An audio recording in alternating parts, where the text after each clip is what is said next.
Question number 7.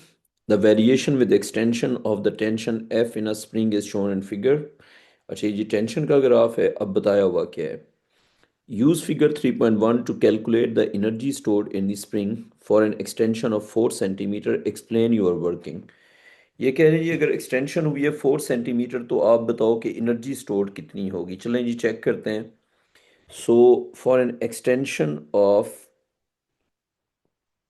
4 centimetre बेटा यहाँ तक हो रही है एक्सटेंशन 4 सेंटीमीटर की तो इस 4 सेंटीमीटर की एक्सटेंशन में दे आर आस्किंग कि what will be the energy stored now you know that के area of force extension graph is the energy stored तो will calculate the area of force extension graph and that will represent the energy stored तो हम इस graph का निकालेंगे area जो कि हो जाएगा energy is equal to area लेकिन यूनिट कन्वर्ट करना है ठीक है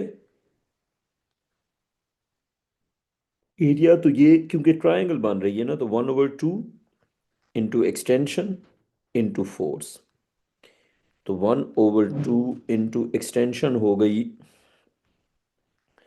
4 × 10⁻²।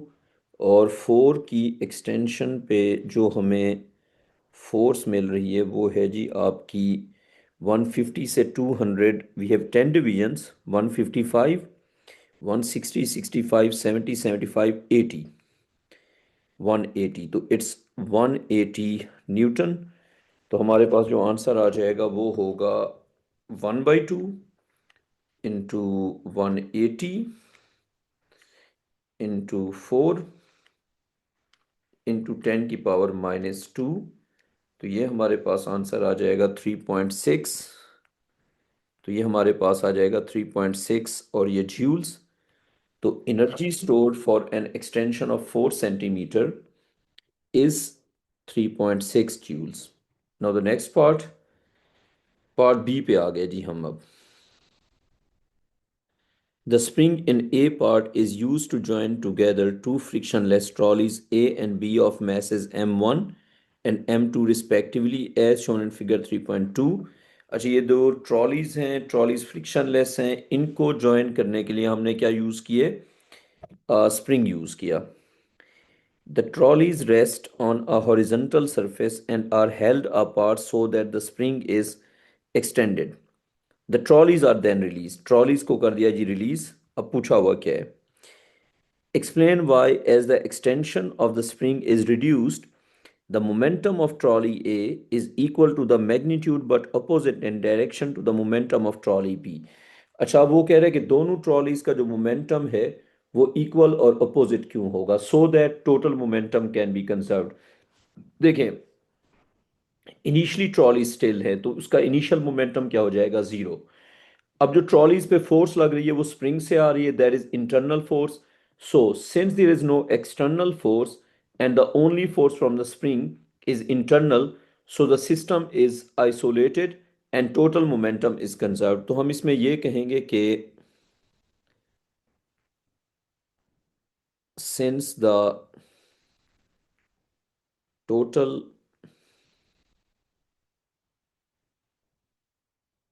since the total momentum is conserved initial momentum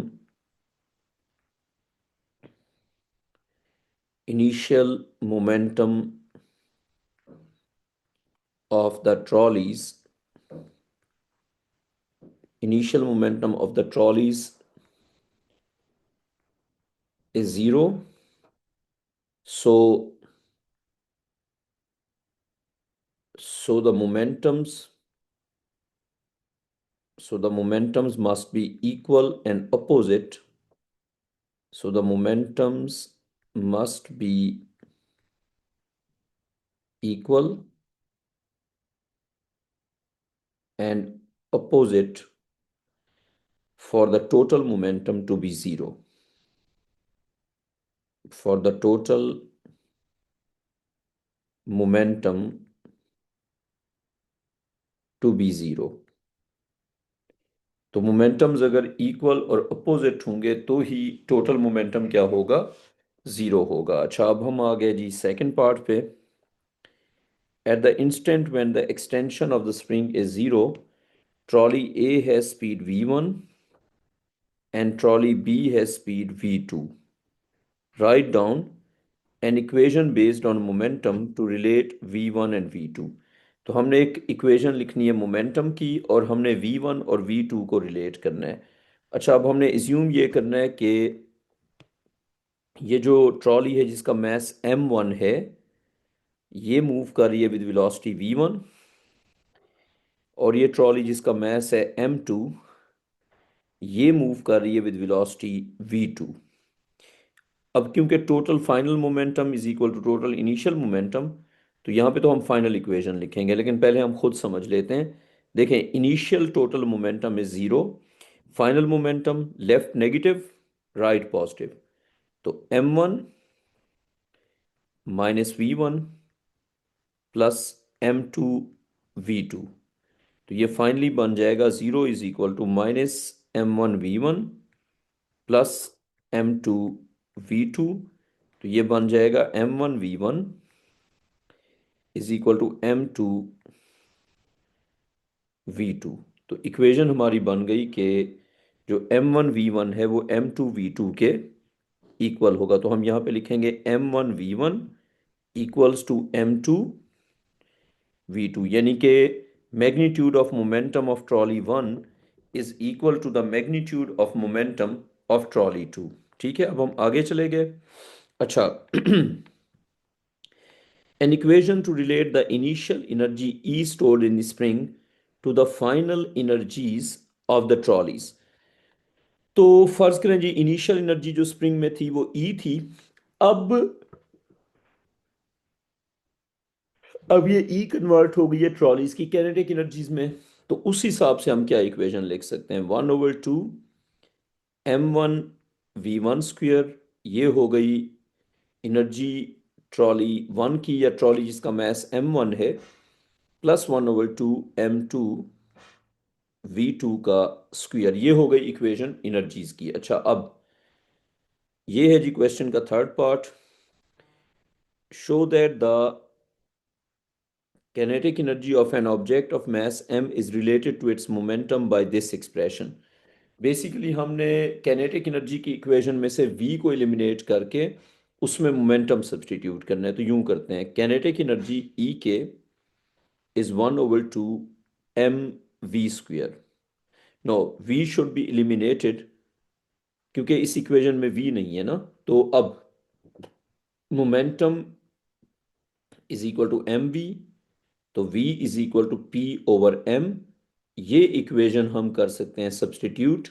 तो अगर हम इसको सब्सटीट्यूट करेंगे तो क्या बन जाएगा, तो इसको सब्सटीट्यूट करके बन जाएगा kinetic energy is equal to 1/2 into m into v की जगह आ जाएगा p ओवर m का होल स्क्वेयर। तो इस हिसाब से बन जाएगा kinetic energy is equal to 1/2 m, और मल्टीप्लाई हो जाएगा p square over m square. एक m से हो गया कैंसल, तो पीछे क्या रह गया, p square divided by 2m, और यही हमने प्रूव करना था। अच्छा, अब हम आ गए जी इस क्वेश्चन के आखिरी पार्ट पे, last part. Trolley A has a larger mass than trolley B, use your answer in second part. Basically 2 part 1। अच्छा, 2 पार्ट 1 है या 3 पार्ट 1 है, चलें खैर देखते हैं। To deduce which trolley A और B has the larger kinetic energy at the instant when the extension of the spring is zero। अब यहाँ पे ये बात समझनी है कि दोनों ट्रॉलीज का मोमेंटम इक्वल है। तो हम इसको यूं समझ लेते हैं, momentum of trolley one is equal to momentum of trolley two. तो समझने वाली बात, kinetic energy is P square over 2m।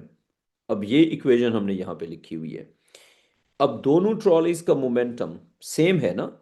जब दोनों ट्रॉलीज का मोमेंटम सेम है तो पी स्क्वेयर एक तरह से कांस्टेंट हो गया क्योंकि सेम है ना। अगर दोनों ट्रॉलीज का मोमेंटम सेम है तो कैनेटिक एनर्जी फिर डिपेंड करेगी m के ऊपर, और सेम मोमेंटम के साथ अगर दो ऑब्जेक्ट्स हैं तो उनकी कैनेटिक एनर्जी उनके मास के साथ इनवर्स प्रोपोर्शन में आ जाएगी क्योंकि मोमेंटम सेम है। हेंस हेंस अब उसने क्या कहा हुआ है कि m1 is the bigger mass. जिसका मैस बिगर होगा उसकी काइनेटिक एनर्जी लेस होगी। Hence trolley A hence trolley A having hence trolley A having bigger mass will have smaller kinetic energy। ये हमने ये बात यहाँ तक लिखनी है।